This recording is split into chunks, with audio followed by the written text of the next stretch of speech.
அனைவருக்கும் வணக்கம். மரமும் செடியில் இன்றைக்கு நாம் பார்க்க போகும் தாவரம் குப்பைமேனி. குப்பைமேனிக்கு அரிமஞ்சரி, கூனை வணங்கி, குப்பி, மார்ஜல மோகினி இன்னும் வேறு பெயர்களும் உண்டு. இது ஒரு மருத்துவ மூலிகை செடியாகும். இந்த செடியின் அனைத்து பாகங்களிலும் மருத்துவ பயன்பாடு உடையது.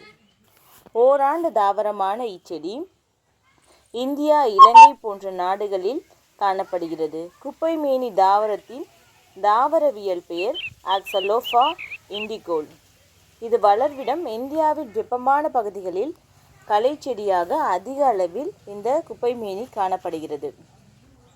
குப்பைமேனியின் பயன்கள்: குப்பைமேனி இலையுடன் 2 மிளகை சேர்த்து அரைத்து தினமும் காலை எழுந்ததும் உணவுக்கு முன் சாப்பிட்டு வந்தாலே இரத்தம் சுத்தமாகும்.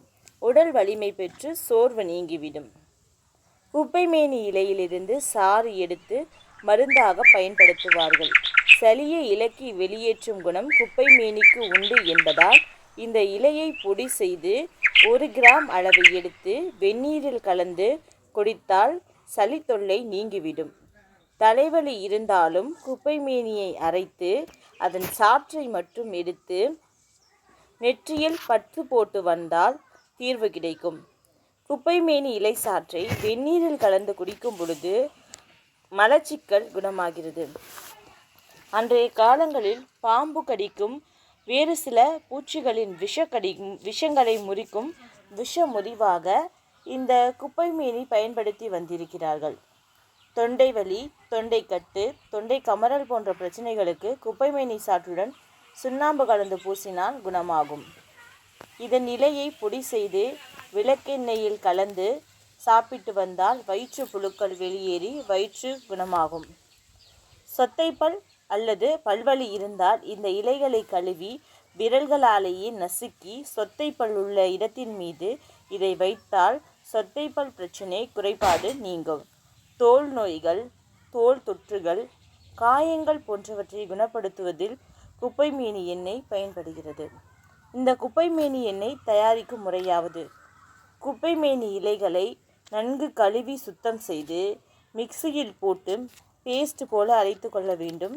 அதன் சாறை மட்டும் வடிகட்டி எடுக்க வேண்டும். ஒரு வாணலியில் இந்த சாறை ஊற்றி அதே அளவு சமமாக தேங்காய் எண்ணெயை சேர்த்து அதனுடன் சிறு துண்டு மஞ்சளையும் சேர்த்து கொதிக்க வைக்க வேண்டும். சத்தம் அடங்கும் வரை காய வைக்க வேண்டும். தண்ணீர் வற்றியதும் அடுப்பை நிறுத்திவிட வேண்டும். வாணலியில் தேங்கியிருக்கும் எண்ணெயை மட்டும் ஆற வைத்து வடிகட்டி எடுத்துக்கொண்டால் குப்பைமேனி எண்ணெய் ரெடி. குப்பைமேனி இலையுடன் கற்றாழையில் உள்ளிருக்கும் ஜெல் மற்றும் கஸ்தூரி மஞ்சள் தூள் போன்றவற்றை கலந்து நன்றாக அரைத்து முகத்தில் பூசி வந்தால் கரும்புள்ளிகள், பருக்கள், கண்களுக்கு கீழ் இருக்கும் கருவளையங்கள் போன்றவை நீங்கிவிடும். இப்படி பல்வேறு வகைகளில் மேனியை காக்கும் இந்த குப்பைமேனியை நம் வீடுகளில் உள்ள தொட்டிகளிலேயே வளர்த்து பயன்படுத்தி கொள்ளலாம். மீண்டும் வேறொரு தாவரத்துடன் உங்களை சந்திக்கிறேன். இந்த பதிவு உங்களுக்கு பிடித்திருந்தால் லைக் பண்ணுங்கள், கமெண்ட் பண்ணுங்கள், ஷேர் பண்ணுங்கள் மற்றும் நம்மளுடைய சேனலை சப்ஸ்கிரைப் பண்ணுங்கள். நன்றி.